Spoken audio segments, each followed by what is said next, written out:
Eh, bueno, vamos a partir la clase. Mira, ahí tengo una consulta. Dice, el Sebastián me pregunta si la modalidad de la evaluación será en pareja. Sebastián, mira, la verdad es que todavía no lo he decidido porque la evaluación en pareja, el objetivo de que la evaluación sea en pareja, en un régimen normal, ¿ya? Es fundamentalmente que entre dos puedan abordar un problema que es muy complejo de resolver por una persona en un tiempo acotado, ¿ya? Estas no son condiciones normales. Entonces, la verdad es que en este momento no te puedo responder que sí va a ser en pareja o que no va a ser en pareja. Ambas opciones las voy a barajar y las voy a definir a partir de la dificultad del problema al cual llegue, ¿ya? Básicamente eso, ¿ya? Les avisaré con tiempo, no se preocupen, ¿ya? Estudien de todas maneras a conciencia y si tienen dudas, pregúntenmelas, ya pregúntenmelas a mí o escríbanle directamente a los ayudantes con copia lista, ¿ya? Para yo intentar ahí apoyarlos también. Los ayudantes hay veces que pueden responderles antes que yo. Ok, vamos a partir la clase de hoy.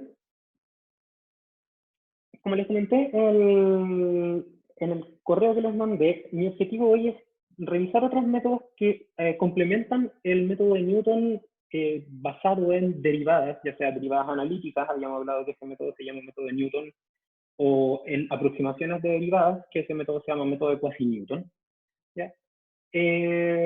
Con otros métodos que no requieran esta información que se llama información de primer orden. Las derivadas, si ustedes en algún momento se encuentran con un algoritmo matemático, se le llama información de orden cero al valor de la función, simplemente. Información de primer orden al valor de la derivada de la función. Y así sucesivamente. Información de orden 2 sería la segunda derivada. Y en el caso por ejemplo, si estamos hablando de funciones vectoriales, sería la función orden 0, el gradiente orden 1 y el hessiano, el jacobiano, perdón, y el hessiano orden 2. No me sé cuáles serán cuáles serán las otras supermatrices que aparecerían de orden 3 en adelante. ¿Ya? La verdad es que este método que les voy a contar es un método que ustedes probablemente ya lo han utilizado. ¿Ya? Si ustedes se remontan hasta Termo, ¿ya?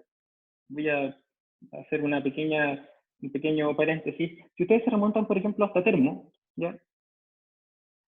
En Termo, ustedes tienen un cálculo que es bien característico, que es el cálculo del punto de burbuja, ¿ya? De una determinada mezcla líquida. ¿Recuerdan un poco eso? O al menos lo han escuchado hablar, seguro. Sí. Ya.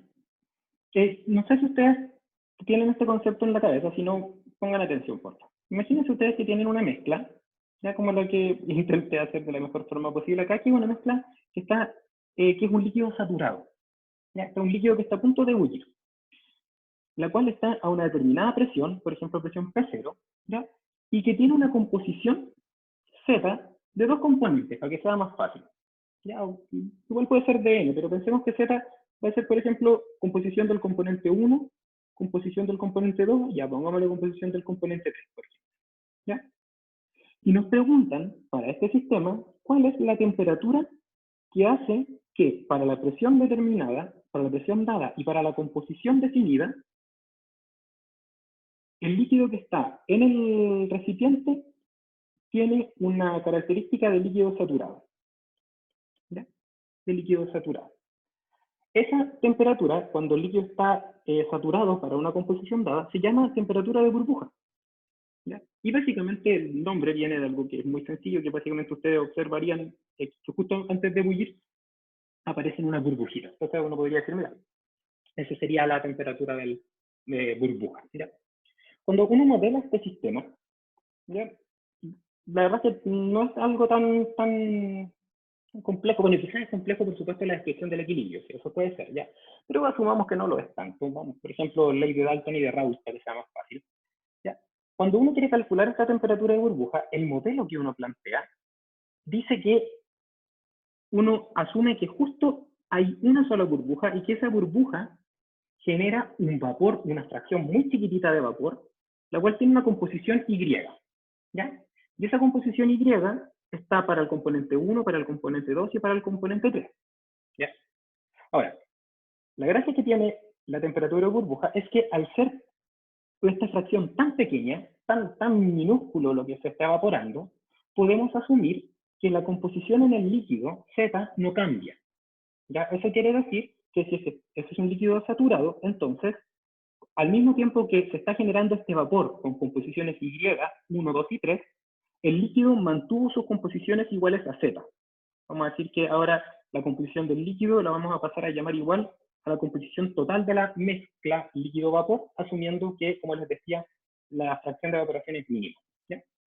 Entonces, la temperatura de burbuja que permite caracterizar este sistema es aquella que para una presión dada y para una composición del líquido dado hace que la expresión YI, que sería la composición del componente I en la fase vapor que se está evaporando, sea igual a una constante de equilibrio, vamos a poner KI, del componente iésimo, evaluada la temperatura de burbuja, evaluada la presión correspondiente, sería presión cero, multiplicado por XY. Ya no sé, básicamente esto, estimados y estimados, es básicamente una constante de reparto, que si por ejemplo asumimos condiciones ideales en el vapor y en el líquido, ¿ya? Entonces es bastante sencillo porque queda como la presión de vapor del componente I a la temperatura de burbuja partido por la presión P0. ¿Ya? Ahí están las dos leyes que yo les comentaba. Dalton en el numerador y en el denominador estaría la ley de, no, al revés, perdón. En el numerador estaría la ley de Raoult y la ley de Dalton estaría en el denominador. ¿Ya? Y esto, por supuesto, es para ir desde 1 hasta 3, para los tres componentes. ¿Ya? Si ustedes observan, en estas tres ecuaciones que hay acá, lo que hay es una función de presión de vapor que nuevamente los llevo un poco a que hagan memoria. Y las presiones de vapor generalmente se pueden relacionar con una expresión que se llama de expresión de Antoine. Seguro que lo han escuchado y que se acuerdan de eso. ¿Ya? Y las expresiones de Antoine son típicamente como 10 elevado a unos coeficientes y aparecen las temperaturas. O sea, si yo reemplazara eso, quedaría como YI es igual a un 10 elevado a I más BI partido por 6 más T de burbuja. Esa sería la presión de vapor del componente I, partido por la presión P0 y eso multiplicado por X. ¿Ya? Y eso, por supuesto, es para los tres componentes. ¿Ya?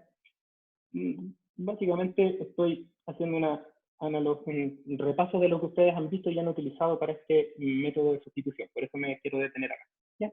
Entonces, si ustedes observan, ustedes acá tienen, fíjense, un análisis de grado de libertad muy rápido, asumiendo que conozco los parámetros AI, BI y CI, y que aparte conozco la presión, y que aparte conozco el X, porque asumimos que solamente una fracción infinitesimal se evaporó. Entonces, los grados de libertad de este sistema son, fíjense, tengo tres variables Y, tengo variables, tengo Y sub I, que son 3, tengo XI, que son 3, pero son conocidas, ¿ya? Porque las conocemos, así que las voy a tachar al tiro porque voy a asumir que las conozco. La presión P0, que también lo conozco. Los parámetros A, que vamos a asumir que son parámetros, así que no los voy a contar como variables, por lo tanto los tengo que conocer siempre. Y aparece la temperatura de burbuja. O sea, tengo 4 variables.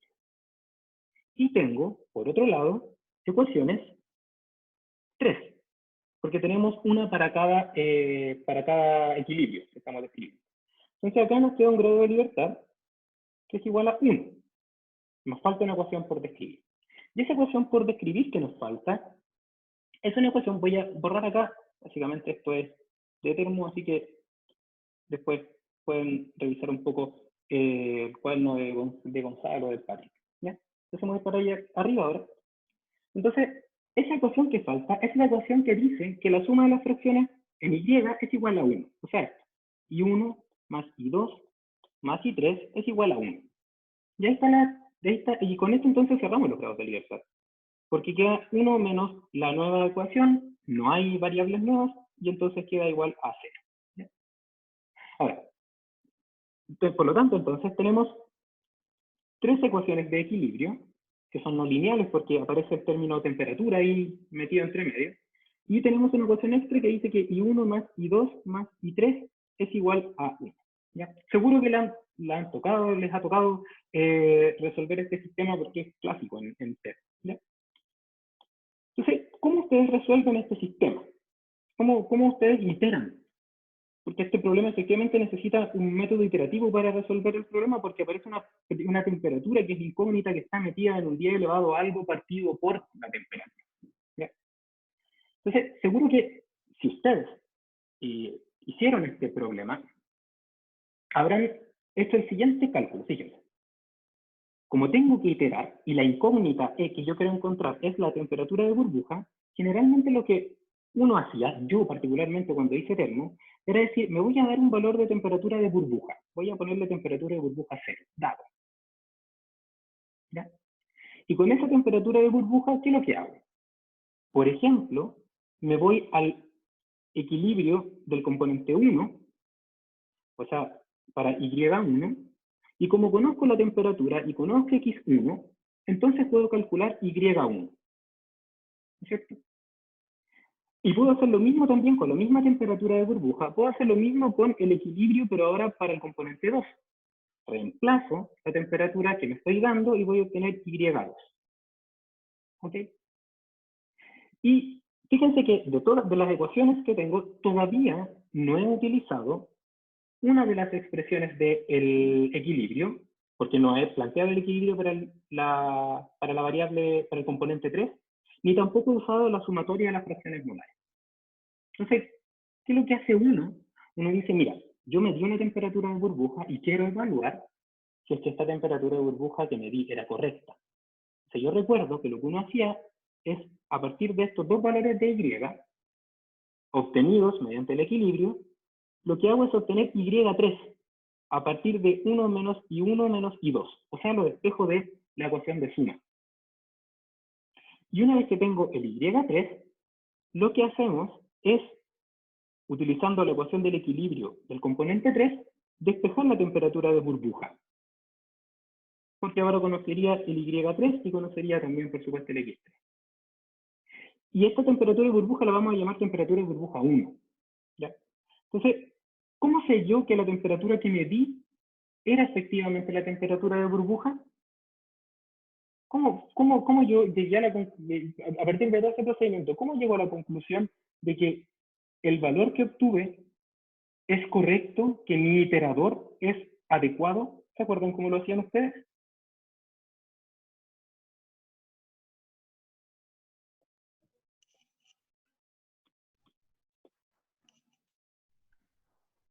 ¿Qué tiene que pasar con la temperatura que yo me doy y la que obtengo?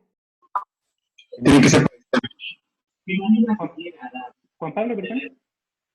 tienen que ser parecidas. Tienen que ser parecidas, súper. Y uno podría decir, mira, para que sean parecidas, ya que estamos con unas funciones matemáticas, etcétera, uno diría, por ejemplo, uno podría decir, por ejemplo, temperatura de burbuja 1 menos temperatura de burbuja 0. La resta tendría que ser menor a una determinada tolerancia. Que básicamente, si esa tolerancia es muy cercana a 0, son casi iguales. ¿No es cierto? Entonces, si es que eso se cumple, entonces estamos ok. Se cumple esa condición. Y la temperatura de burbuja es aquella que yo medí. Y si no, ¿qué es lo que haríamos? ¿Qué es lo que hacen ustedes cuando no son parecidas? La temperatura de burbuja. La que nos dio. Efectivamente, lo que uno hace, lo que uno hace ahí es decir, mira, esta que está acá es la temperatura de burbuja que obtuve desde mi modelo, la cual es distinta a la que yo medí. Entonces lo que puedo hacer es reemplazarla. ¿No es cierto? Y cuando la reemplazo y vuelvo a resolver el problema, obtengo otra temperatura y así. ¿No es cierto? Hasta que llegamos, ojalá, hasta que se cumpla esta condición. ¿Ya? Este método, que yo les estoy comentando, se llama el método de sustitución directa. Porque lo que hacemos es, fíjense, ustedes tenían un sistema de x, u, alfa igual a 0, que era de 4 por 4, y lo que hice yo fue, mediante un procedimiento secuencial, una secuencia de cálculo, lo que hice fue transformar el problema en algo como esto, en un x es igual a un g de x, u y alfa. Que básicamente eso es equivalente a tomar una incógnita y despejarla. Y puede ser más de una. Podría tener 2 incógnitas, 3, incluso las n. Ya podría yo decir, me doy los 4 incógnitas, reemplazo, yo tengo 4 incógnitas nuevas. Lo único que tengo que hacer es dejar la expresión como les comento ahí abajo. Transformar desde x igual 0 hasta x igual a g de x. Y cuando yo hago eso, entonces lo que digo es, si me doy un iterador k, lo que obtengo es un iterador k más 1. Y lo que hago es luego comparar, y si es que son iguales terminé, y si es que no, reemplazo y vuelvo a repetir mi procedimiento numérico. Y ese método, que se llama método de sustitución directa, es el que aparece en esta lámina, donde si observan, nunca calculé derivadas, jamás. Lo único que hice, que necesita un paso intermedio, que es el paso de revisión de una secuencia de cálculo, es básicamente transformar un problema que lo dejé igualado a 0 a un problema en el cual las incógnitas aparecen tanto en el dominio de la función como en el recorrido de la función. Y entonces de esa forma me doy un valor y obtengo otro valor, el cual reemplazo si es que el valor que me di, el que obtuve, no son iguales. Y ese método, así de sencillo, se llama el método de sustitución directa. ¿Ok? Y la ley de actualización, en ese caso, estaría dada por directamente la evaluación en la función, pero no en la función f, sino que en la función g, que es una función despejada. Me doy una temperatura de burbuja y obtengo una temperatura de burbuja. Y todo lo que hay allá dentro de ese G puede ser perfectamente una secuencia de cálculo, como ya la que yo les comentaba en el cálculo de la temperatura de burbuja. O puede ser simplemente un reemplazo. ¿Ok? Entonces, formalmente, nosotros vamos a definir que este método se puede aplicar sin necesidad de evaluar derivadas, lo cual es súper bueno porque me aliviana muchísimo la pega. No tengo que estar derivando ni analíticamente, ni numéricamente, ni definiendo unos broiden y todo eso. ¿Ya? De hecho, lo puedo implementar en Excel, súper sencillo. ¿Ya? Y esta ley de actualización directa se ve, como les comentaba, de esa forma que está ahí. ¿Y hasta cuándo iterábamos? Hasta que se parecen mucho, como decía Juan Pablo. ¿Y qué significa que se parezcan mucho? Si estamos hablando de la temperatura de burbuja, que es una escalar, entonces que el valor absoluto entre el valor que medí y el que obtuve sea muy chiquitito. Y si es que estoy hablando de un vector, en vez de llamarle valor absoluto, le llamamos norma. Y la norma puede ser perfectamente la norma euclidiana. Y si observan acá, lo que hacemos con esta resta es restar dos vectores columna, por lo tanto sería como las incógnitas que me di menos las incógnitas que obtuve, y esa resta, sacarle entonces la norma, que si estamos hablando de la norma euclidiana, sería la suma de las restas al cuadrado y todo eso en raíz. Y en la práctica, como les comentaba, uno define una tolerancia muy pequeña. Y este método se llama así, método de sustitución.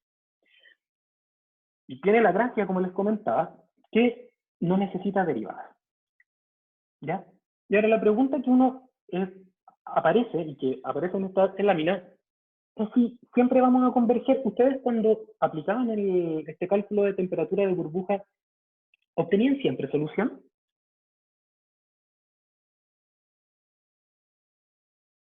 O había veces que no se obtenía ninguna solución, uno iteraba, y uno se aburría y iteraba.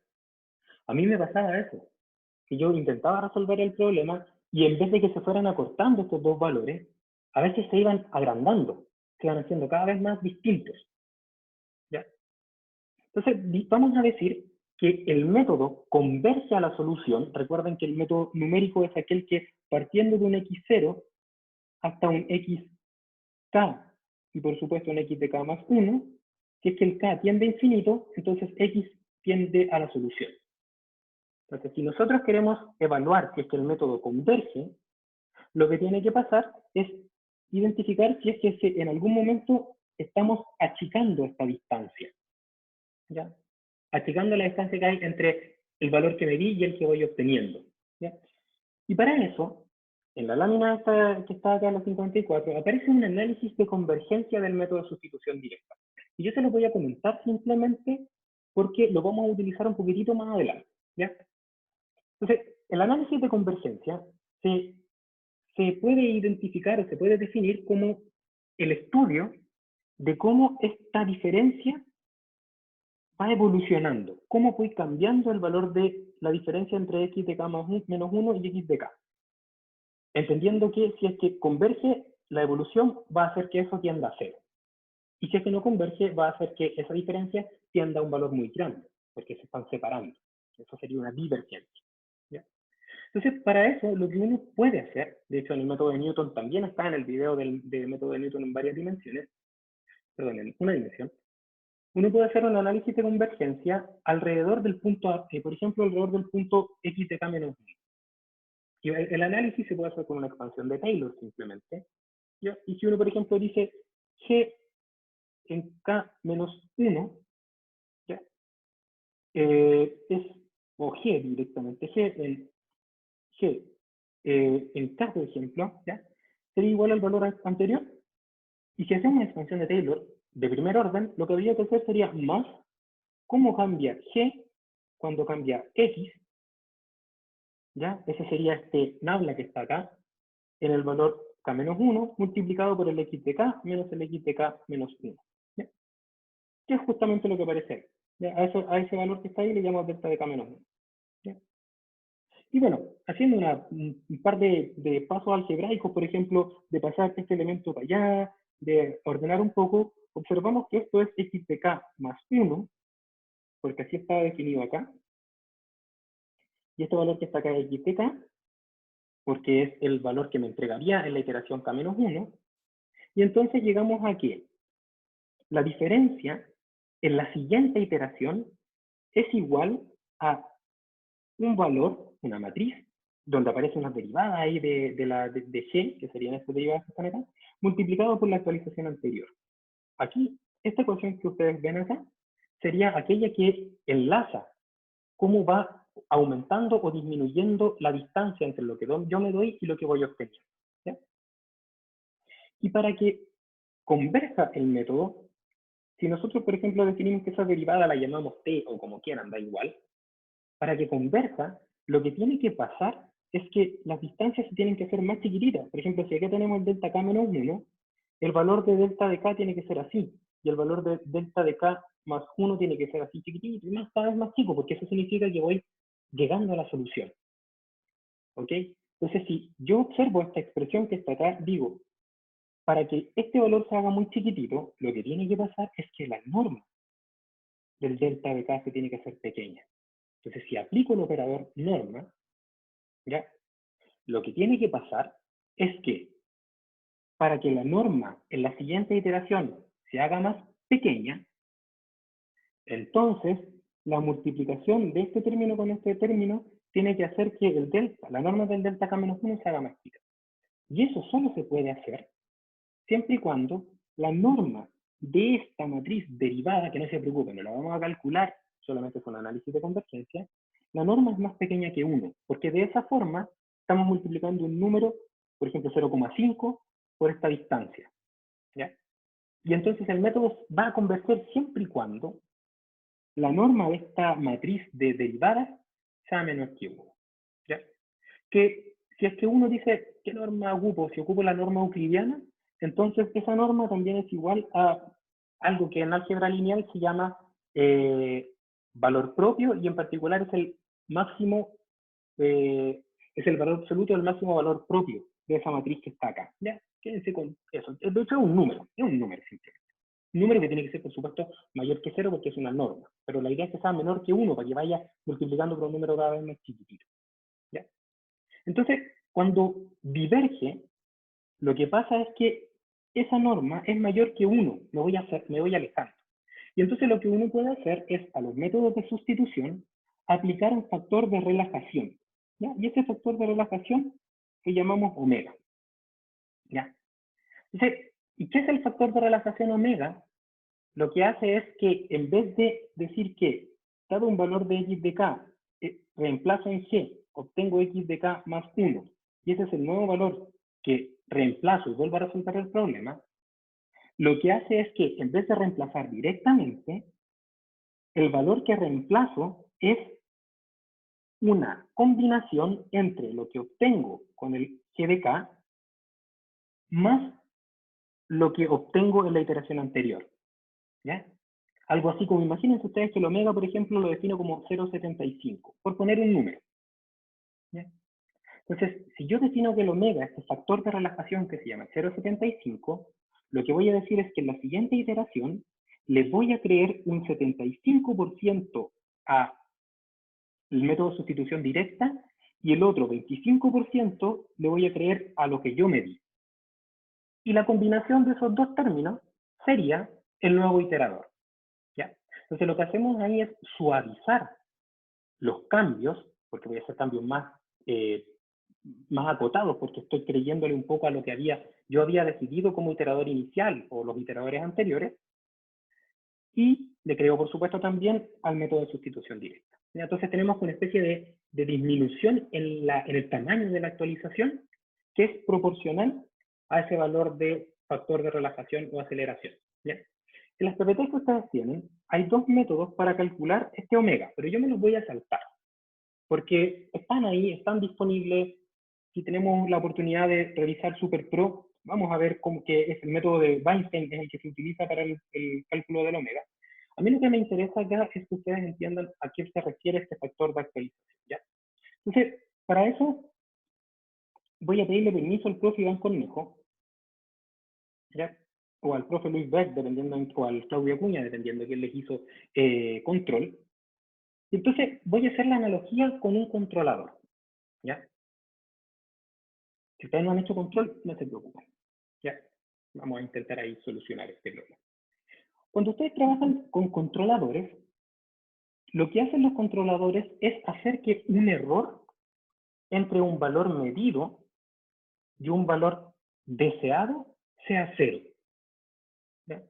Y lo que nosotros queremos en este problema que estamos intentando resolver es que la norma de esto sea cero. O sea, podríamos decir que el delta es análogo al error.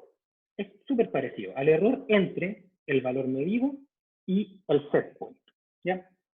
Como para que no quede tan en el aire, si ustedes, por ejemplo, aplican un controlador de temperatura, ¿ya? Que seguro que lo habrán visto en algún equipo del laboratorio de algún laboratorio, seguro que sí. Imagínense, por ejemplo, que tenemos una resistencia eléctrica, tenemos un sistema que mide la temperatura,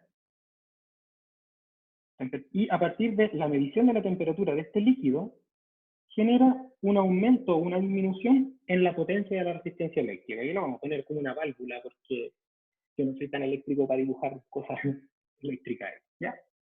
Entonces, si por ejemplo, ustedes tienen que la temperatura a la cual quieren llevar es 75 grados Celsius, y la temperatura actual es 25 grados Celsius, lo que debiese hacer el control es aumentar la potencia. ¿No es cierto?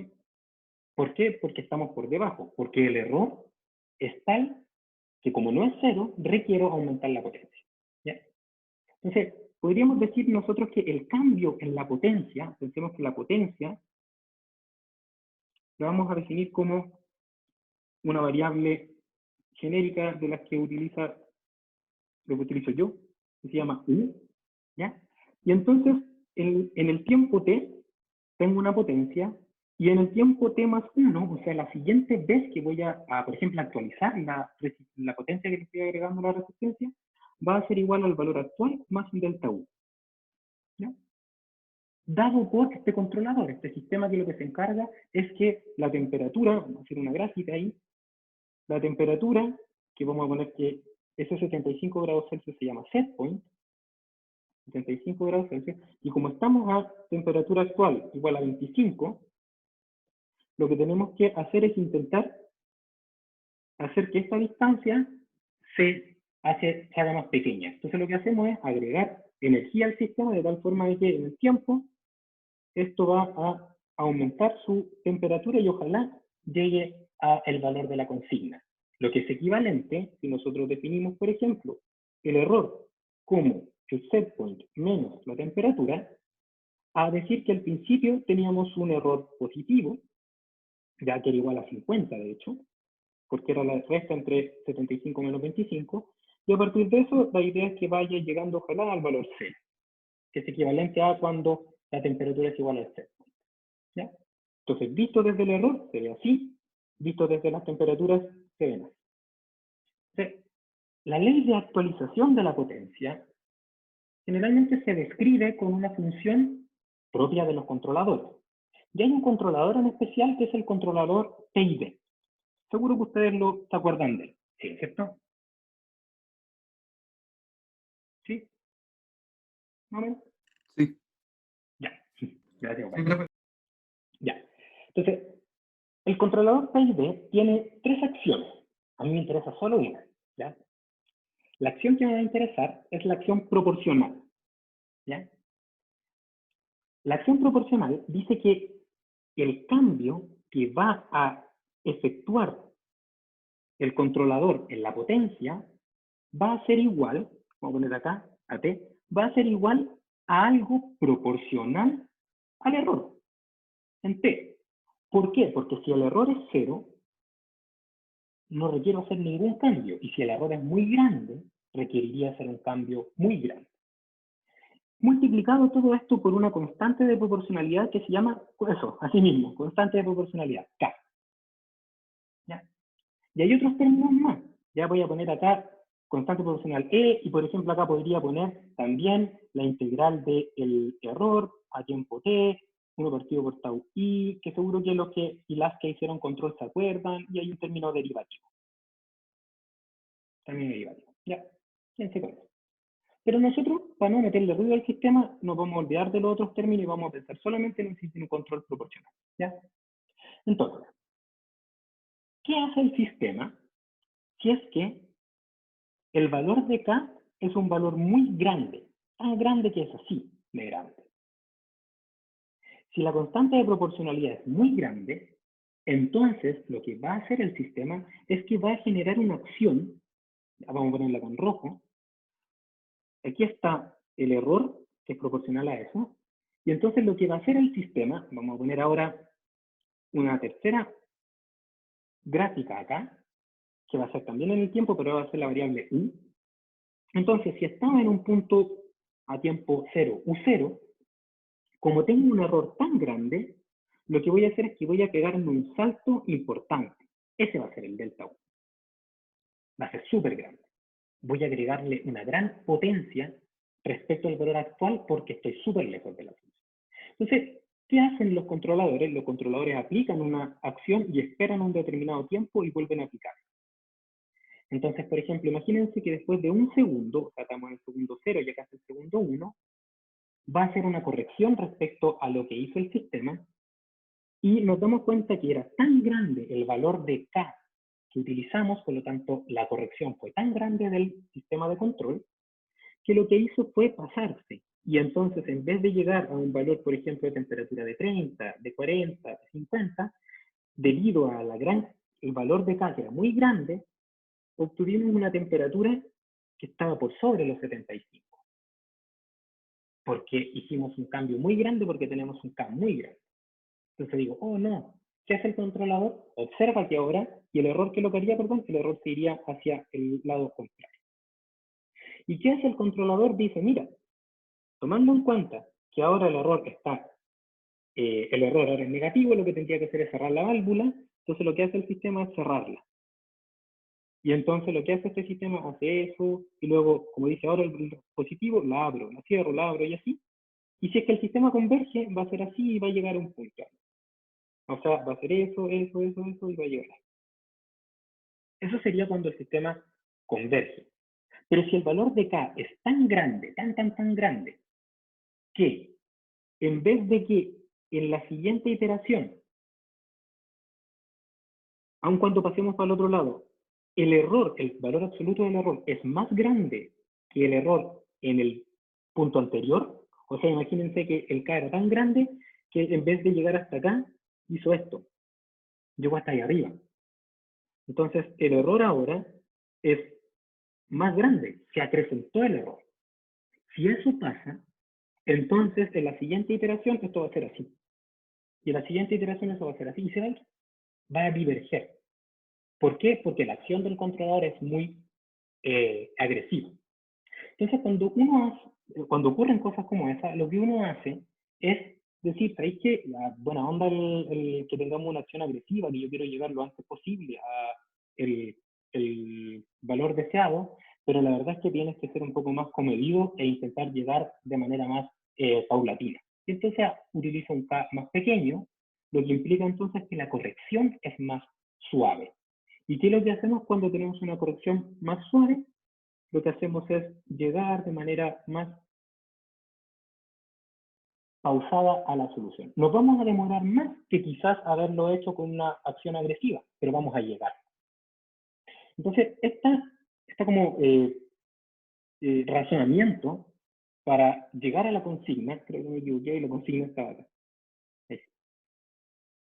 Ese razonamiento de no ser tan agresivo para poder llegar de a poco a la consigna, pero asegurar que lleguemos y que no el sistema se vaya a cualquier lado, es lo mismo que aparece acá, en esta PPT, que es básicamente, si ustedes observan que el método de sustitución directa es muy lento, o sea, está divergiendo, están alejándose de la solución porque están cada vez el que obtienen una solución se van distanciando más entre lo que yo medí y lo que obtuve, lo que pueden hacer es disminuir la agresividad del controlador definiendo un factor de ponderación, de tal forma de llegar a la solución en más iteraciones, pero seguro.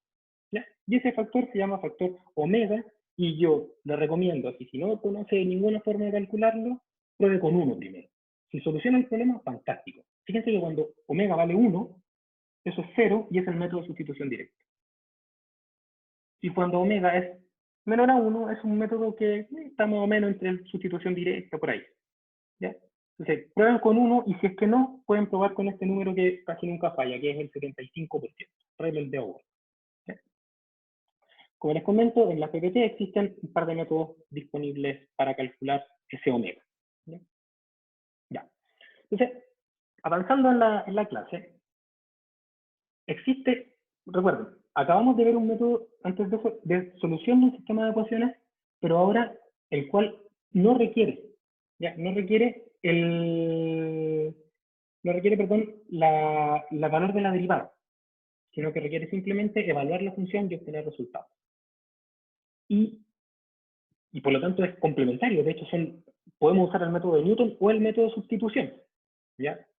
El método de sustitución, eso sí, habría como que programarlo, porque el FSOL trabaja con el método de Newton. ¿Ya? Y hay otros métodos que tienen que ver con un análisis previo del sistema de ecuaciones al cual ustedes tienen. Y eso es lo que quiero dedicar el resto de esta clase. Hacer un análisis del sistema de ecuaciones que ustedes tienen. ¿Ya? Y esos métodos se llaman métodos de particiones, ya que lo que hacen es, para un sistema de ecuaciones que está compuesto por un conjunto de ecuaciones, n, las cuales tienen un conjunto de incógnitas, xn, igual a 0, xn, por ejemplo, u y alfa igual a 0, intentar evaluar si es que este sistema completo puede ser particionado de tal forma de primero resolver un sistema más pequeño y luego continuar resolviendo el resto de las ecuaciones que ahí aparecen. ¿Ya? Esos son los métodos de particiones, de análisis topológico. De hecho, el concepto, así como específicamente, perdón, el análisis que se hace es un análisis que se llama análisis topológico y utiliza unas herramientas que están basadas en la teoría de grafos. ¿Ya? Voy a mostrarles más o menos de qué se trata. ¿Ya? Entonces, ¿por qué yo quiero hacer esto? ¿Por qué quiero mostrarles esto? Básicamente porque cuando ustedes plantean los modelos, las variables de estados aparecen en algunas ecuaciones y en otras no. Entonces quizás yo, si por ejemplo planteo balances de materia por componente y balance de materia total, quizás si yo me fijo en este subconjunto de ecuaciones, llego a que tengo, aun cuando el sistema completo tiene grados de libertad 0, quizás puedo, si me enfoco en un conjunto más pequeño de ecuaciones, un subconjunto de ellas, también puedo encontrar un sistema que lo voy a llamar I, por ejemplo, un subconjunto del total, que también tiene grados de libertad 0. ¿Ya? Por ejemplo, cuando no todas las ecuaciones aparecen en todas las, no cuando todas las variables aparecen en todas las ecuaciones. Si, por ejemplo, en 3 ecuaciones aparecen solo 3 incógnitas, si tengo un sistema de 10 por 10, puedo extraer esas 3 ecuaciones y resolverlo aparte, porque aparece un sistema de 3x3 ahí como metido entre medio. ¿Ya? Entonces, eso es lo que se intenta hacer cuando uno trabaja con métodos de particiones. Y como les comentaba, está basado en el hecho de que los modelos, como están basados en distintas ecuaciones de conservación, aparecen distintas variables. Y hay ocasiones que, por ejemplo, se puede hacer esto, y hay ocasiones, por supuesto, que no. ¿Ya? Entonces, imagínense que el ejemplo que les pongo es equivalente al que estamos conversando, de que yo les decía que los modelos tienen distintas ecuaciones. Entonces acá aparece en su pantalla un sistema de 5x5. ¿Ya? Tengo ecuación 1, 2, 3, 4 y 5, y cada una de ellas tiene asociadas incógnitas, desde x1, 2, 3, 4 y 5. Tengo un sistema de 5x5. Y lo que queremos hacer es resolver el sistema de ecuaciones de 5x5. Primera solución, Newton. 5 iteradores, 5 incógnitas, 5 ecuaciones, tiene que ser grados de libertad, fíjense que son 0.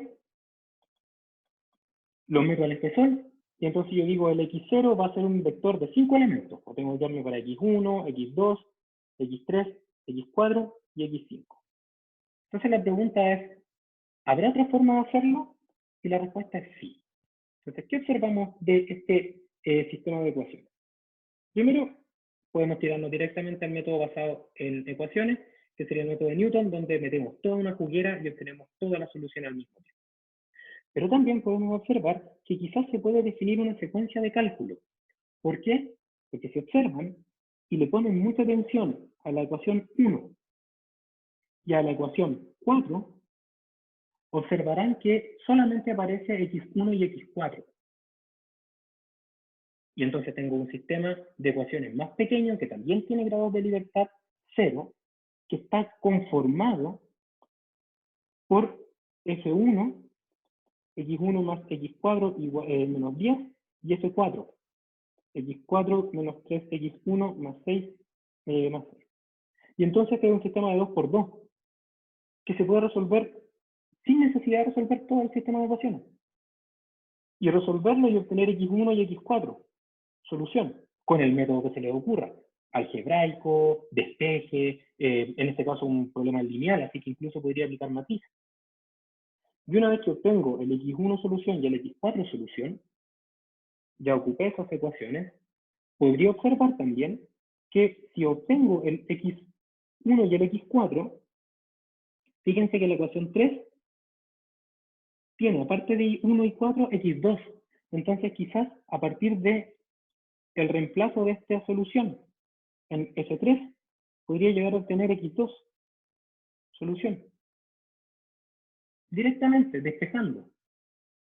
Y una vez que tengo eso, entonces, observaría que me quedan dos ecuaciones donde aparecen las incógnitas que faltarían por describir. Vamos a tacharlo también porque ya la usamos. Y aparecería entonces las dos ecuaciones que faltan, que tienen dos incógnitas que faltan, que serían el x5, acá, y el x3, perdón. Entonces yo podría ir reemplazando y de manera secuencial resolver, en vez de un sistema grande de 5x5, primero resolver un sistema de 2x2, luego un sistema de 1x1 y finalmente un sistema de 2x2. ¿Ya? Y entonces los métodos de secuenciamiento, métodos secuenciales de resolución, lo que hacen es proponer metodologías que permitan hacer un análisis de cómo se hace este mapeo, búsqueda del camino, si es que es posible obtenerlo más pequeño o de alguna forma intentar agrupar las variables. Entonces, para eso hay que intentar resolver dos problemas, ¿ya? El primer problema es el que se define como búsqueda de asignaciones, que básicamente lo que dice es que defino de todas las ecuaciones qué variable estoy interesado en despejar de ella, solo una. Y una vez que hago esa asignación, la idea es identificar cuál sería el orden en el cual yo obtendría. ¿Ya? Entonces, para el ejemplo en cuestión que ustedes ven acá, se utiliza una herramienta que es súper útil que se llama matriz de incidencia, que la vamos a ver ahora y la semana siguiente después cuando empecemos a ver simulación de diagramas de flujo. Y que básicamente la matriz de incidencia es eso, una matriz que lo que hace es resumir dónde aparecen variables, en qué ecuaciones aparecen las variables. ¿Ya? Básicamente, primero, la matriz de incidencia es una matriz cuadrada y en las filas están listadas las ecuaciones que hay disponibles. Y en las columnas están listadas las variables. Y básicamente, la matriz de incidencia resume en qué ecuaciones aparece cada una de las variables. Por ejemplo, para la ecuación 1, F1 que está ahí, aparece X1, le ponemos un 1 entonces porque aparece, y aparece también X4. Ahí está. Y el resto son puros ceros, porque no aparecen. Para la función 2, por ejemplo, aparece X2, X4, X3 y X5. Fíjense, X2, X3, X4 y X5. Y así sucesivamente. Entonces, este mapeo que está acá, ahora expresado como matriz de incidencia, resume cuántas variables hay en cada ecuación. Entonces, si ustedes observan, lo mismo que yo les acabo de contar, ¿sí? Como por inspección visual, también se puede identificar en la matriz de incidencia. Porque fíjense que el primer sistema de ecuaciones que lo definí con un color verde, ¿sí? Era aquel que decía que X1 y X4 se obtiene a partir de esas dos ecuaciones. Porque fíjense que aparecen solamente dos incógnitas para dos ecuaciones. Y una vez que yo resuelvo ese sistema, entonces, ¿qué pasa? Ya no aparecen esas ecuaciones y tampoco aparecen esas incógnitas porque ya fueron resueltas, son valores conocidos. Y cuando conozco entonces esas ecuaciones, esas variables, me doy cuenta que ahora a partir del F3 con una variable solita que la puedo despejar, porque ya se supone que obtuve X1 y X4. Y luego entonces aparecía la tercera, este sistema de ecuaciones de 2×2 que estaba acá. ¿Ya? Entonces, lo que vi por inspección en ecuaciones también se puede ver por inspección en esta matriz que se llama matriz de incidencia. ¿Ya? Y existen métodos para hacerlo, no por inspección visual. ¿Ya? Yo les voy a contar uno más o menos cómo es. Existen algoritmos que son un poco heurísticos, ¿ya? Son como de búsqueda medio heurística, creo que les puede ayudar. ¿Ya? Entonces, básicamente, para como definir esta secuencia de cálculo, lo primero que hay que hacer es hacer una definición de la asignación, que básicamente es equivalente a decidir qué variable debiese ser reemplazada de cada ecuación. ¿Ya? Por ejemplo, yo de manera arbitraria decidí que el X1 lo voy a obtener de F1. Y como el X1 lo voy a obtener de F1, el X1 no se va a obtener de ninguna otra ecuación más, porque ya no se supone que lo calculé. ¿Ya? Y el F1 tampoco me va a entregar ninguna otra variable más, porque ya me entregó la variable, entregó entre comillas, porque todavía no lo hemos resuelto, X1. ¿Ya? Entonces, observo y digo, ¿y qué pasa con F2? Yo puedo decir, por ejemplo, que F2, que tiene X2, X3, X4 y X5, yo voy a decidir arbitrariamente que me va a entregar el valor de X5. ¿Podría elegir otro? Sí, cualquiera de los otros, excepto el X1. Porque primero, el X1 no aparece en F2, y segundo, porque ya se supone que lo asigné a otra ecuación. Hago lo mismo con el F3, que voy a decir que me va a permitir calcular X2. También me podría permitir calcular X4. Ambas son opciones válidas, pero no X1 porque ya lo decidí con otra ecuación. Y lo mismo haría con el F4, que me va a entregar X4, y el X3, que lo voy a calcular con F5. ¿Ok? Y este problema se llama problema de asignación, el cual hay algoritmos para hacer una asignación adecuada, que aparecen un poco más adelante. Y una vez que definimos la asignación, lo que construimos es un grafo que es equivalente a la matriz de incidencia, que nos resume el orden de la secuencia de cálculo. Y se lee de la siguiente forma, fíjense. Bueno, primero, lo que ustedes ven a la derecha es un grafo. Los grafos están compuestos de nodos, que son estas pelotitas que ustedes ven acá, y aristas o flechas. ¿Ya?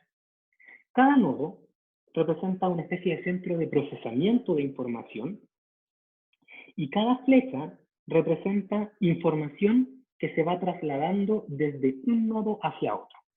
¿Ok? Entonces, si nosotros tenemos 5 ecuaciones, entonces vamos a definir que tenemos 5 nodos. Cada uno de ellos es un centro de procesamiento de la información que una vez que ingresa la información va a entregar como resultado la variable que yo le asigné. Por ejemplo, F1 debiese entregarme la variable X1. Y esa variable X1 debiese servir para F3, fíjense ahí está, ingresa hacia allá. También para F4, ingresa hacia allá. Y también para el F5. ¿Ya? Y luego observaríamos, por ejemplo, que F2, que me sirve para calcular X5, ¿está acá? Con X5, yo, si lo tengo calculado, podría entregarle esa información a el F5. Ahí está. Y el F5, a su vez, me entregaría información de X3, la cual me serviría como input para F2. Y así podríamos construir nuestro grafo. ¿Ya? Entonces, este grafo que está acá es una especie de resumen de cómo inciden las variables en las funciones y también cuál es la dirección de esta incidencia. ¿Ya? Entonces, es una especie de representación de la matriz de incidencia y al mismo tiempo me ayuda a definir el orden en el cual las cosas van apareciendo. ¿Ya? Entonces, este grafo que está acá, ustedes observan acá, tiene una característica. Nos permite definir una secuencia o una precedencia de cálculo, ¿ya? Que básicamente lo que hace es identificar flujos de información. Entonces, para identificar el orden en el cual yo debiese resolver este sistema de ecuaciones, lo que se hace es recorrer el grafo siguiendo el camino de la información. Podemos partir desde cualquier nodo, generalmente se parte desde el nodo que está más a la izquierda, pero de cualquier nodo sirve. Entonces, si yo parto desde el nodo F1, yo diría, si yo pudiese resolver el nodo F1, el nodo F1 me entregaría el X1, el cual alimentaría, por ejemplo, al F3. También podría alimentar el F4 y el F5, pero la forma de recorrer el nodo es un paso a la vez. Entonces, asumiendo que el F1, al resolverlo, yo obtendría X1, esa información llegaría a F3, el cual, si es que yo conociera el resto de sus variables, me permitiría calcular X2, el cual me permitiría alimentar a F2 para obtener, en este caso, el X5, que está ahí arriba. Y ese X5 alimentaría al F5, el cual, si es que el resto de las variables se conociera, yo podría calcular X3, el cual llega a F2. Entonces, observan que existe una especie de reciclo de información, porque yo digo, si es que conociera todos estos, los elementos extra que requiero para ir despejando cada una de las variables, yo requiero conocer F5, perdón, yo requiero conocer X5 a partir de F2, el cual me sirve para F5 para volver a calcular F2. Entonces aquí hay un loop de información. Y ese loop de información implica que existen variables que aparecen en ambas ecuaciones. ¿Ya? Entonces, como aparecen en ambas ecuaciones, yo puedo unir esas expresiones en un nodo más grande. ¿Ya? Que sería, por ejemplo, decir el F2, tomo el F5 y ahora le hago más, hago un nodo que es como la suma de los dos nodos, el F2 y F5. ¿Ya? Y vuelvo a realizar el grafo, ¿ya? Y como veo, digo, mira, el F2 llegó al X5, el X5 me llevó al F5 y el F5 al F2, quisiera saber si este nodo que ahora tiene dos ecuaciones unidas me permite calcular otra cosa. Y la verdad es que no. ¿Por qué? Porque el F2 tiene como salida solamente el X5 que va al F5 y a su vez el F5 va al F2. Por lo tanto, este es un nodo terminal, porque de ahí no va a salir más información. Entra información en ese nodo, pero no sale más. Entonces, ¿qué podríamos decir? Que ese nodo que es terminal se debiese resolver al final, porque requiere toda la información y la información que genera este nodo no va a salir de ahí. el X2 y el X5 y X3 no se van a utilizar para otra ecuación. Entonces lo podemos sacar del sistema porque no genera otro elemento. Y me puedo devolver entonces por el camino que venía siguiendo. Entonces digo ya, ahora como este nodo lo uní, está unido este que está acá, entonces ahora me voy a fijar en el F3, porque el F3 fue el que me llevó a resolver después el nodo F2, F5. Entonces me voy al F3 y digo, ¿el F3 tiene otra salida aparte de aquella que va al F2? No. Fíjense que no hay. Solamente va directamente a este F2, F5. Por lo tanto, si yo resuelvo F3, la información va a ser solamente útil para F2 y F5. Entonces, como no me va a entregar otra información, entonces lo que puedo hacer es eliminarlo también, porque no me va a entregar más información el F3. Entonces digo, okay, como no me entrega más información, la saco de mi grafo, y entonces me doy cuenta de que F1, que me entrega X1, también me sirve para resolver F4. Y cuando resuelvo F4, la información me sirve para resolver F1. Nuevamente aquí hay un loop, y eso implica entonces que ambas ecuaciones se deben resolver simultáneamente. Y no hay más nodos, porque ya revisé todas las ecuaciones y ya identifiqué todos los caminos que podría seguir mediante este análisis topológico que se llama. Entonces, tomando eso en cuenta, digo, si quiero resolver mi sistema de ecuaciones, noto que primero puedo resolver F4 y F5, porque entre ellos solamente comparten información y no hay información que ingrese desde otro nodo. Una vez que resuelva este F1 y F2, F1 y F4, lo que voy a hacer es que, resolviendo F1 y F4, voy a poder resolver F3, porque voy a conocer X1 y voy a conocer X4. Y una vez que calculo el F3, entonces voy a poder devolverme, y como calcule el F3, ahora voy a poder calcular este nodo X, F2, F5. Y entonces, mediante este análisis gráfico, y esto luego transformado a matrices, pero matrices ordenadas, fíjense que lo que hago ahora es la matriz de incidencia.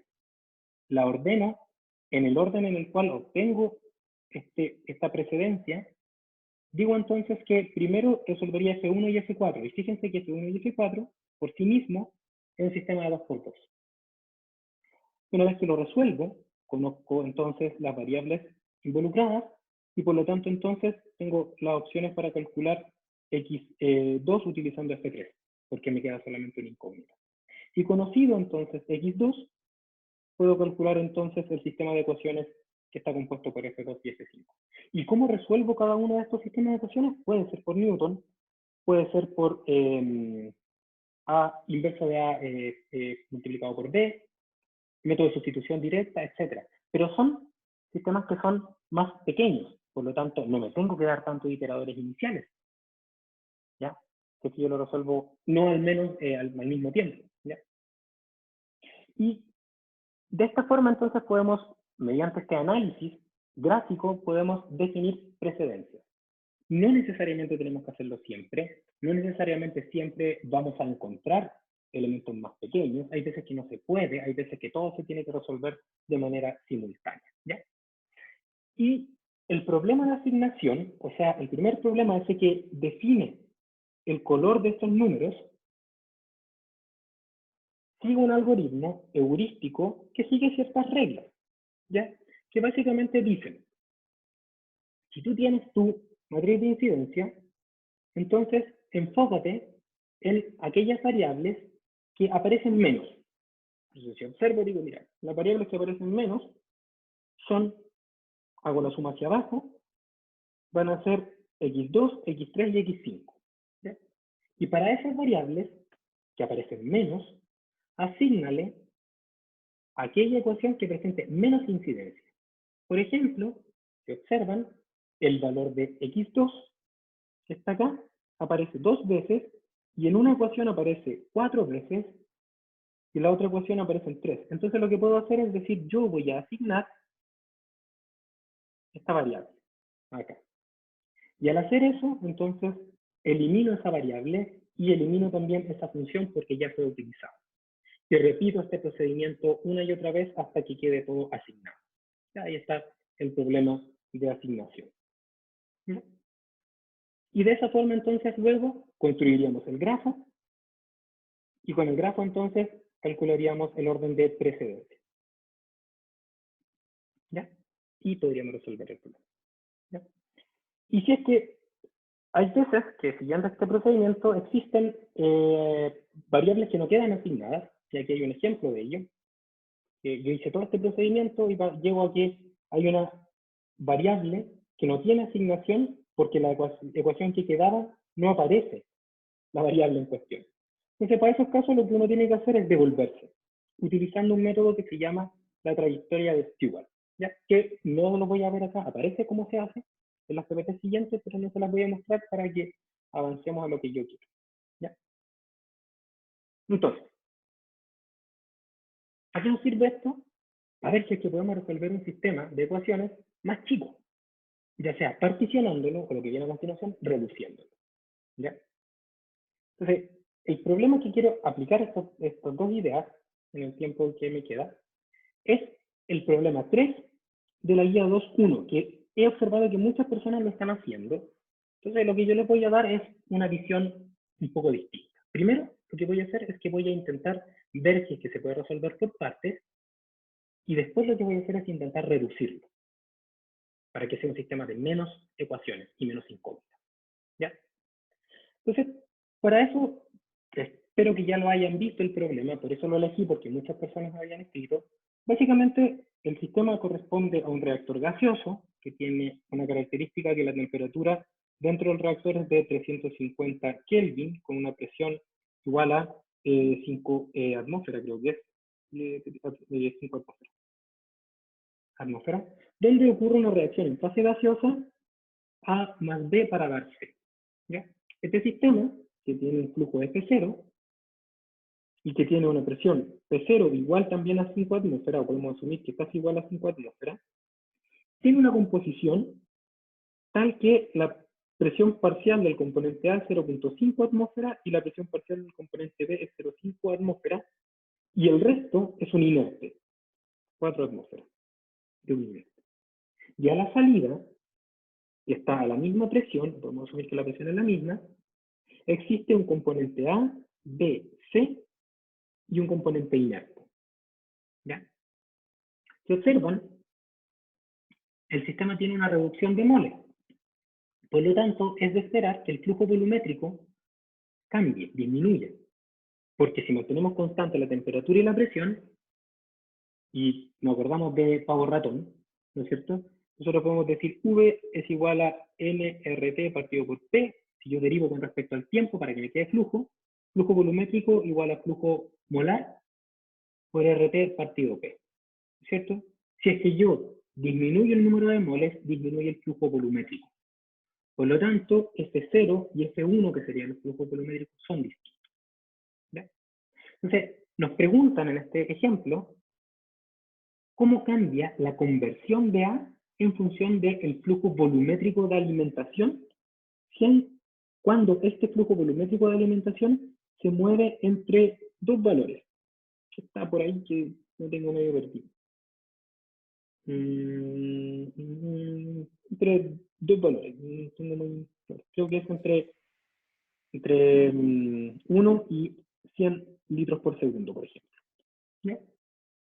Entonces, si nosotros queremos calcular la conversión, está por ahí la conversión. La conversión, ustedes recuerdan, ojalá, de reactores, y si no, no se preocupen, es básicamente los moles del reactivo A, o del reactivo limitante, de hecho que en este caso es equimolar, así que da lo mismo. La conversión, que lo vamos a cambiar de... Sí, conversión de A, va a ser igual a lo que ingresa de A, menos lo que sale de A, partido por lo que ingresa de A. O sea, básicamente, cuánto reaccionó respecto a lo que entró.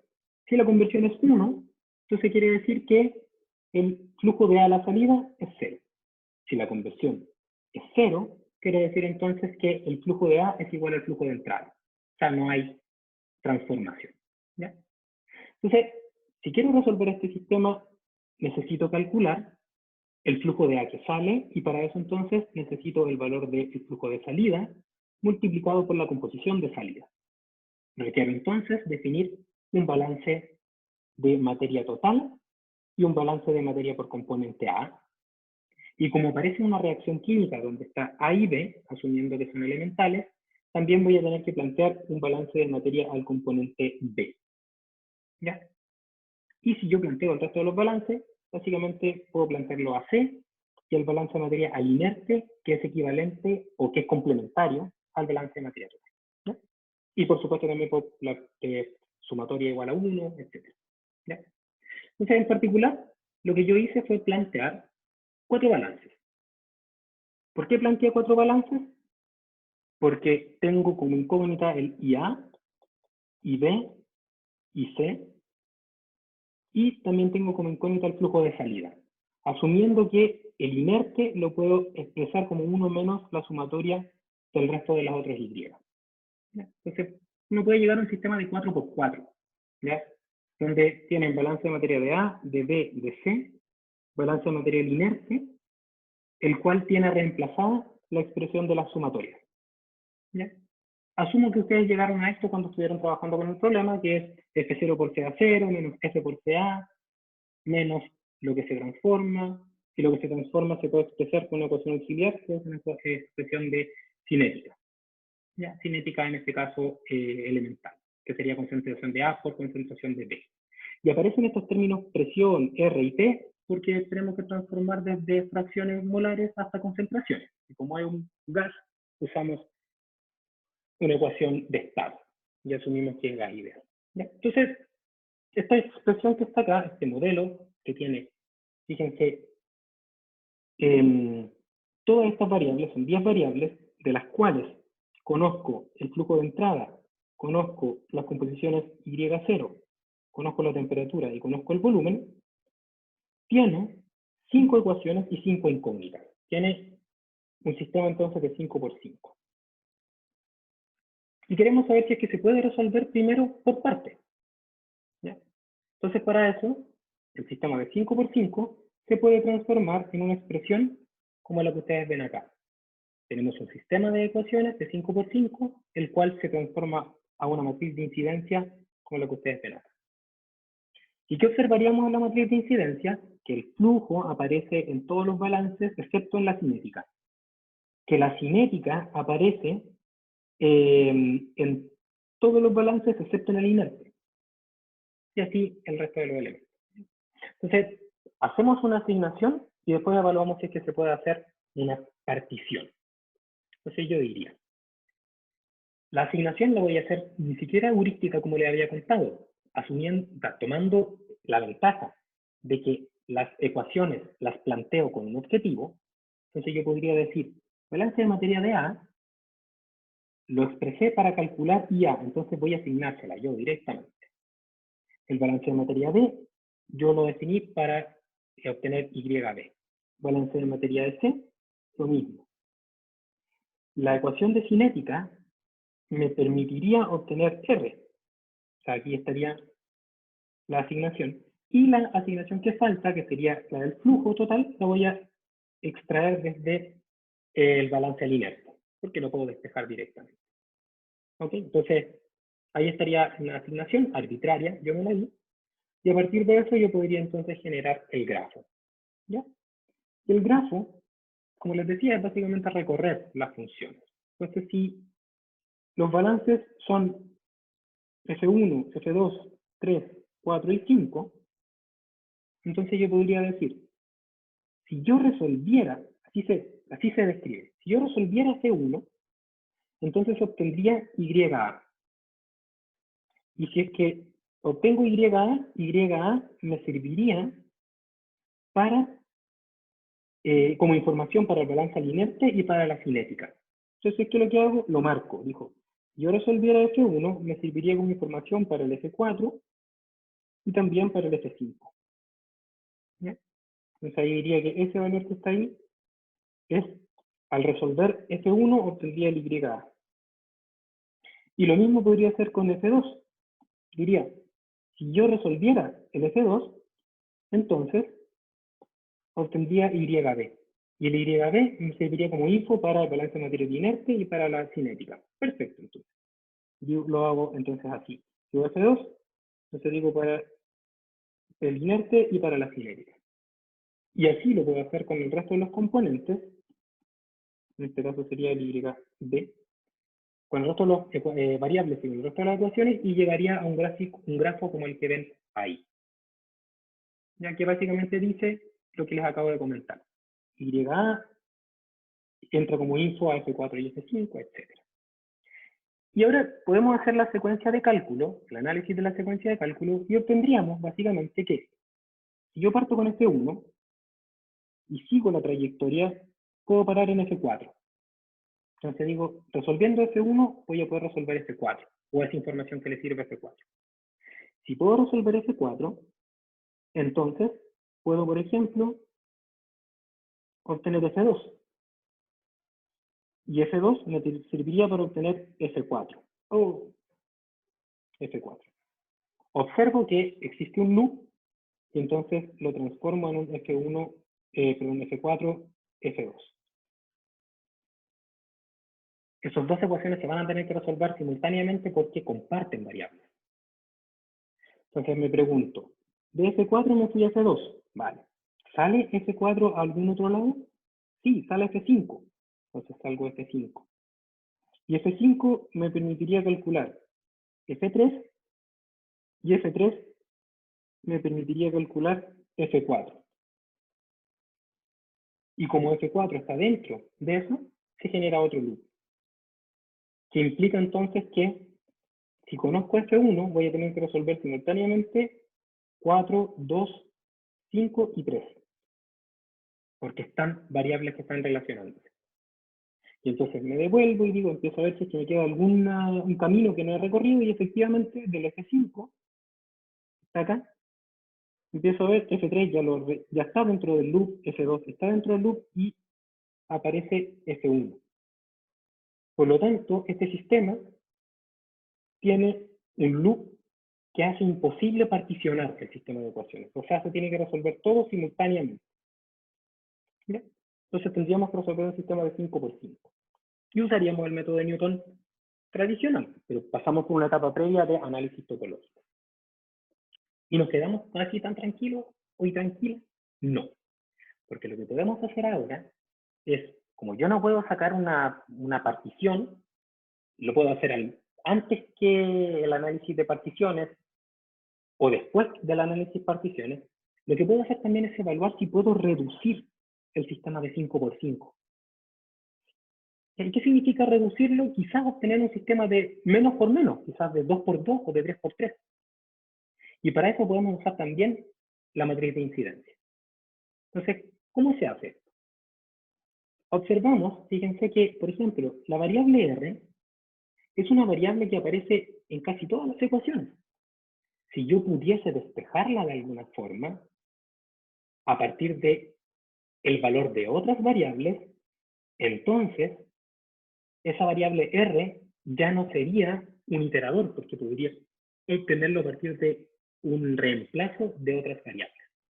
Entonces veo que la variable R aparece en la expresión cinética, y para calcularla requiero conocer IA e IB. Entonces yo podría decir, R lo podría despejar de la cinética siempre y cuando conociera YA e YB. Entonces, si yo conozco YA e YB, puedo despejar R, y R entonces, al despejarlo, implicaría que ya no es necesario considerarlo, porque voy a llegar acá. Entonces podría decir, el valor de R no aparecería porque fue despejado a partir de YA e YB, lo que es equivalente a utilizar esa ecuación que está ahí. Entonces ahora me va a quedar un sistema de 4×4. ¿Cuál sería ese 4×4? Sería YA, B, YC, F, y antes de reemplazar en los 4 balances, tendría que utilizar YA e YB para calcular R. como un paso secuencial intermedio. ¿Ok? Y esto ya no sería una expresión que estaría igualada a 0 en el sistema de 5×5, porque ya lo utilicé. Entonces digo, ¿y me puedo quedar con eso? Sí, sería un sistema de 4×4. O lo que puedo hacer es observar que, nuevamente, hago el análisis y ahora me fijo, por ejemplo, acá aquí está, no con tanta raya, que YC aparece en el balance en C y en el balance en el inerte. Entonces yo podría decir, mira, lo que puedo hacer también es intentar despejarlo. ¿Desde dónde lo puedo despejar? Por ejemplo, lo puedo despejar desde balance de materia C. ¿Se puede despejar? Claro. ¿Cómo se despeja? Tendría que tirar el Y para allá, bueno, dejar el Y en un lado y el resto de las variables en el otro. Entonces, al hacer eso, diría YC se puede obtener desde F3, despejándolo, si es que conozco YA, YB y F. O sea, ahora tengo un sistema de 3 variables, YA, YB y F, y de 3 ecuaciones, que sería balance de materia AA, balance de materia AB y el balance de materia inerte. Un sistema de 3×3. Pero claro, no puedo llegar a reemplazar, porque antes tengo que calcular el R y antes tengo que despejar el YC. ¿Por qué? Porque el YC igual vale 6. Pero lo puedo despejar, lo puedo hacer como un cálculo secuencial. Si me quería un sistema 3×3. Y si sigo avanzando en el análisis, puedo observar, por ejemplo, de que ahora el flujo, si me fijo en el flujo aparece en todas estas ecuaciones que están ahí, y en particular yo podría decir, mira, quizás lo que puedo hacer es despejar el flujo desde el balance lineal. Entonces, si yo digo eso, entonces asumo que puedo despejar el flujo desde el balance inerte, entonces digo, para poder despejarlo desde el balance inerte, requiero conocer, fíjense, A, B, y también requiero conocer C, el cual fue despejado desde el balance AC. O sea, tendría que reemplazarlo ahí, porque de lo contrario aparecería una variable dependiente que aparece en 2 lados. Entonces, ¿qué se puede hacer ahí? Uno puede decir que aparece algo que se llama lazo algebraico, ¿ya? Y que básicamente para romper el lazo algebraico hay que tomar el YC que fue despejado y reemplazarlo ahí. Y el reemplazo es re sencillo, o sea, básicamente uno puede reemplazar este término ahí, que sería algo así como un YC, por ejemplo, que es igual a R por D partido por, multiplicado por RT, y todo esto partido por FC. Y una vez que tengo esto, lo podría reemplazar en esa expresión que está ahí. Y entonces aparecería que me acabo de eliminar 3 ecuaciones y 3 incógnitas para el sistema de ecuaciones de Newton. Y entonces, en vez de resolver un sistema de 2×2, o sea, de 5×5, lo que voy a hacer es que voy a resolver un sistema de 2×2, que tiene como incógnita YA e YB, y tiene como variable, como ecuaciones igualadas a 0, balance de materia de A y balance de materia de B. ¿Ya? Pero para ello requiere un par de pasos de reemplazos. ¿Ya? ¿Cómo serían los reemplazos? Diría, por ejemplo, dado un valor de YA e YB, que serían mis iteradores, ¿qué tendría que hacer? Tendría que calcular primero el valor de R. ¿Lo puedo calcular? Claro, de ahí y de ahí. Con el valor de R, yo lo reemplazo en el balance de materia de C, ¿ya? Y como esto lo reemplacé acá, podría calcular entonces el valor de F. Y con el valor de R y con el valor de F, puedo reemplazarlo ahora en el balance A, el balance AB, conozco R, y entonces esta información me sirve para evaluar el balance de materia en A y el balance de materia en B, que son los que están igualados a 0. Y tengo un sistema de 2×2 en vez de un sistema de 5×5. Que básicamente el despeje que yo les comentaba sería algo así. Ya cuando yo tomo el YC y lo reemplazo allá adentro, tengo una expresión como la que ustedes ven ahí, ¿ya? Donde el valor de A es una constante y el valor de B es otra constante que está en el MATLAB que tienen ustedes en su poder, que se los envíe. ¿Ya? Entonces, la función que voy a implementar en el método de Newton con el eje Sol es un sistema que tiene número de X, 2, y número de ecuaciones, 2. ¿Y cómo sería la secuencia de cálculo dentro de esta función? Sería, que ahí está el esquema, la secuencia de cálculo sería, dado un A y un YB, que viene desde el eje Sol, porque es un iterador, lo primero que hay que hacer es calcular R.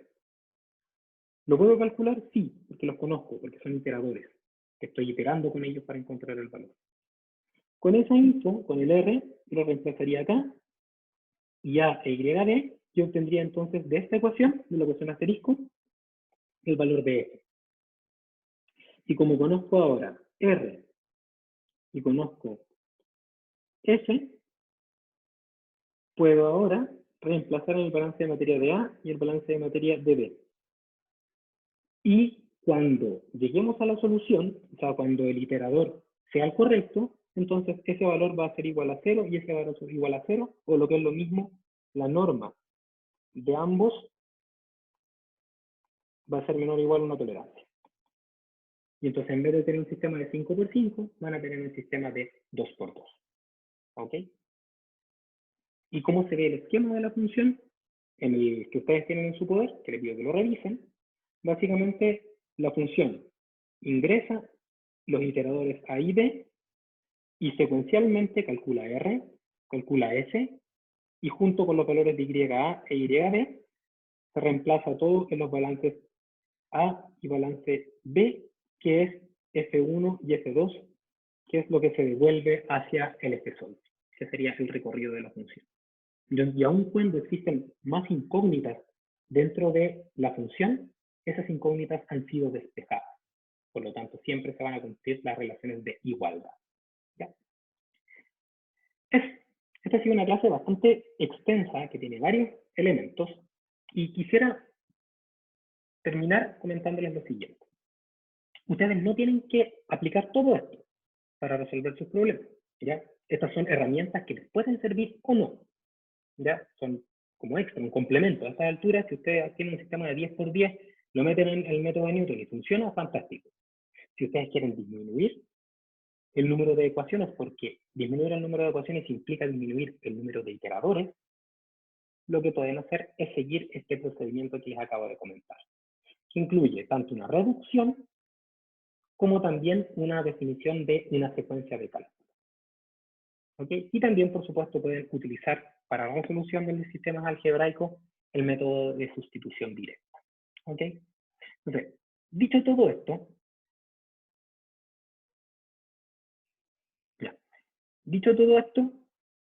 acabo de ver un chat que había por ahí dando vueltas. Terminamos la clase, pero quisiera preguntarles si tienen alguna duda. Yo sé que vimos muchos conceptos ahora, pero como les comentaba, son complementarios. Y tienen unas M-files que les pido que las revisen para que vean cómo se aplica esto que les acabo de contar al ejemplo en particular. Se les pregunto, ¿tienen dudas? Profe, yo tengo una consulta. Juan Pablo, cuéntame. El cálculo de W, cuando estábamos viendo ¿Sí? Sí, el método el de método de sustitución directa. sustitución, ¿Sí? ¿sí? Entonces, todavía no vemos cómo calcular ese factor. Juan Pablo, mira, lo que yo te comentaba, ese factor se puede calcular. ¿Mm? Que se me quedó pegado esto. Y se me quedó súper pegado. Espérate. Déjame dejar de duplicar. Ahí sí. Ya. El método del método de sustitución directa, el W, se puede estimar utilizando una expresión matemática, ¿ya? Que es equivalente a calcular el valor propio de esta matriz jacobiano de G. ¿Ya? Se hace Ok. así, de hecho, ¿sí?